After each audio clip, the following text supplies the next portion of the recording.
सनातन संस्कृति के लिए समर्पित आचार्य महेंद्र मिश्र मानस मणि जी के YouTube चैनल को सब्सक्राइब करके सुंदर भजनों एवं कथाओं की अमृत वर्षा का लाभ प्राप्त करें। महादेव खाली बैठे हैं आज, तो उनकी पत्नी पार्वती गई, दुनिया की बात नहीं करती।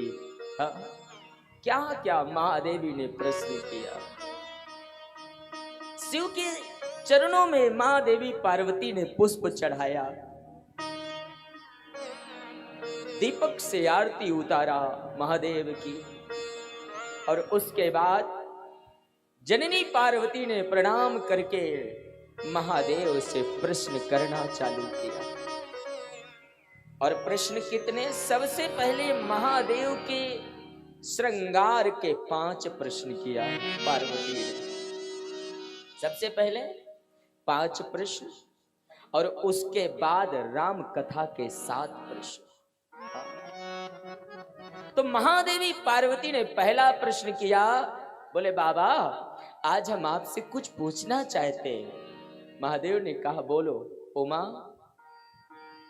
पार्वती जी ने कहा महादेव आपका विवाह हमारे साथ हुआ, लेकिन आप ये बताइए ये कौन सी नारी है जिसे आप अपने सिर में बिठा के रखे हो? गंगा। गंगा कौन है? और प्रश्न तो बनेगा, कोई विवाह करके आए और घर में पहले ही कोई बैठी हो तो पूछेगी देवी पहले इसका परिचय दे, ये कौन है? मां ने पूछा है महादेव ये आपके सिर में कौन बैठी है? और इतना प्रिय है कि जमीन में नहीं बैठी, सिर में बैठी। ये पहला प्रश्न। दूसरा, महादेव आपने अपने मस्तक में ये चंद्रमा को क्यों बिठा के रखा है? क्यों? महादेव के मस्तक में चंद्रमा भी है। तुलसी ने लिखा है शशि ललाट ऊपर सिर गंगा, नयन तीन उप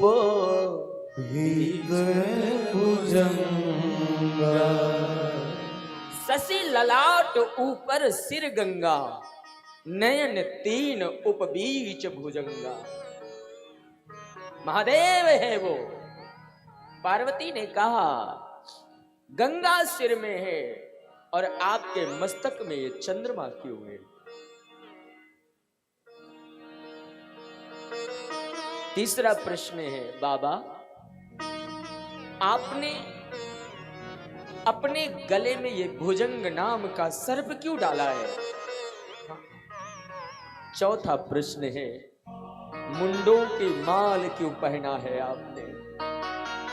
और 5वां प्रश्न है महादेव आपने अपने हाथ में ये त्रिशूल और डमरू क्यों लिया है? ये 5 प्रश्न। तो हम लोग पहले 5 प्रश्नों पर ये चर्चा करना चाहते हैं। 7 प्रश्न उसके बाद किया। मेरे भैया जैसे ही मां पार्वती ने पूछा ना, तो महादेव कहते देवी ये गंगा मैंने अपने सिर में क्यों बिठाया है? देखिए गंगा महादेव ने अपनी सुंदरता के लिए नहीं बिठाया सिर में। महादेव ने कहा देवी ये गंगा अपने लिए नहीं जीती, ये गंगा दुनिया के लिए जीती है। अपने लिए जो जिए वो अलग विषय है, लेकिन वो विश्व कल्याण की भावना लेकर के जो जीता है, दुनिया के कल्याण के लिए जो जीता है, महादेव कहते हैं वो मुझे इतना प्रिय होता है कि मैं उसे अपने सिर में ही जगह देता हूं। महादेव ने कहा गंगा विश्व कल्याण, कोई भी ना आवे गंगा उसके पातकों का हरण करती है। महादेव ने कहा जो दुनिया की कल्याण की भावना लेकर के जीता है, बड़ा प्रिय है, उसे मैं सिर में, और मैं प्रार्थना करूं ना, अपना कल्याण तो सब जानते, पर कभी कभी कभी कभी कभी अगर ईश्वर ने सामर्थ्यवान बनाया हो तो कभी उनके लिए कुछ करके देखना जिनके कोई ना हो, कभी उनके। हाँ,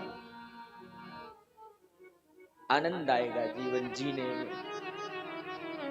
महादेवी ने कहा ठीक है, विश्व कल्याण की भावना लेकर के अगर ये गंगा जीती है तो आपने इन्हें अपने सिर में जगह दिया, लेकिन महादेव आपने चंद्रमा को क्यों बिठाया माथे में? क्योंकि चंद्रमा में बड़े अवगुण हैं। पार्वती कहती है चंद्रमा अच्छा नहीं है, चंद्रमा के लिए तो इतने अवगुण गिनाए गए। सुंदरकांड में तो विभीषण ने एक उदाहरण दिया, सो पर नारी लीलार गोसाई तजहु चौथ के चंदे की नाई। सो पर नारी लीलार गोसाई तजहु चौथ के चंद्र की नाई। वहां पर विभीषण कहते हैं कि चौथ के चंद्रमा के समान त्याग देना चाहिए। एक उदाहरण दिया, मैं निवेदन करूं, जिस चौथ के चंद्रमा में इतना दोष देखा गया वही चौथ का चंद्रमा महादेव ने मस्तक में बिठा लिया। वही कारण क्या है?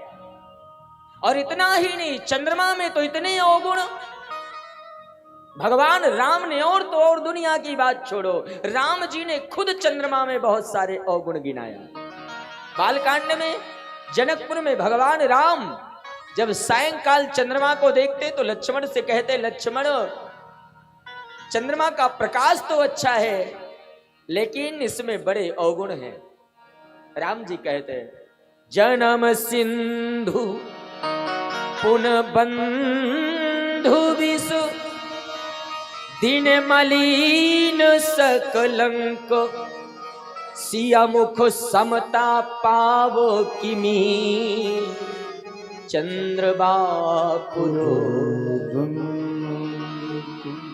राम जी कहते हैं जन्म सिंधु, बोले चंद्रमा का जन्म तो सागर से हुआ, इसमें अमृत है लेकिन इसका भाई जहर है। जन्म सिंधु पुन बंधु विष, विष भी समुद्र से निकला है, अमृत भी समुद्र से ही निकला है, चंद्रमा भी। हाँ, बोले इसका भाई तो जहर है। और इतना ही नहीं, घटाई बढ़े विरहीन दुखदाई। भगवान कहते हैं कि ये घटता है और बढ़ता है, विरही जनों को दुख देता है, ये चंद्रमा अच्छा नहीं है। पार्वती जी ने कहा, महादेव जिस चंद्रमा में इतने अवगुण राम जी ने गिनाया उसे आपने सिर में बिठाया, माथे में बिठाया।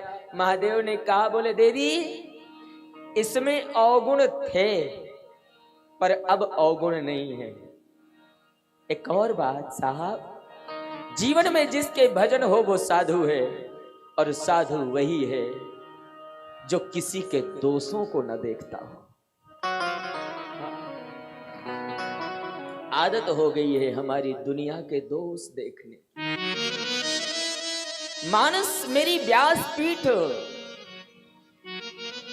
रोकती है, किसी के दोष मत देखो। महादेव ने रोका है। पार्वती ने कहा ना, क्यों बिठाया है माथे में? महादेव कहते हैं, देवी इसमें दोष थे पर अब नहीं है। क्योंकि देखिए शिव जी ने कहा, बोले चंद्रमा मैंने मस्तक में क्यों बिठा लिया? क्योंकि जब राम जी का जन्म हुआ ना, तो अभी हम लोग कथा कहेंगे उनकी। राम जी के जन्म में 1 महीने तक सूर्य नारायण अस्त नहीं हुए, यानी 1 दिन 1 महीने का हो गया था। और 1 महीने के बाद जब रात्रि आई, भगवान राम पालने में पड़े थे, चंद्रमा भी राम जी के पास गए और चंद्रमा ने कहा, बोले प्रभु मैंने आपके जन्म का दर्शन नहीं किया, ये सूर्य मुझे आने नहीं दिए आपके पास में, 1 महीने तक खड़े रह गए। मुझे आपका दर्शन नहीं हुआ। ये सूर्य कह रहे थे कि चंद्रमा दूषित है और मैं प्रार्थना करूं, मेरे राम जी इतने दयालु हैं साहब, ये चंद्रमा को महादेव ने क्यों बिठाया? राम जी ने चंद्रमा से कहा, चंद्रमा अगर सूर्य नारायण ने ढीठता की है, आपको दर्शन नहीं करने दिया, तो मेरे गुरुदेव मेरा नाम तो 2 अक्षर का रख दिए हैं। वशिष्ठ जी ने राम जी का नाम रखा था सो सुख धाम राम अस नामा। राम जी ने कहा, बोले मेरे गुरु जी ने तो मेरा नाम 2 अक्षर का केवल राम रखा है, लेकिन मैं आज से तुम्हारा नाम अपने नाम के साथ जोड़ता हूं। और उसी दिन से सारी दुनिया भगवान राम को रामचंद्र कहने लगी।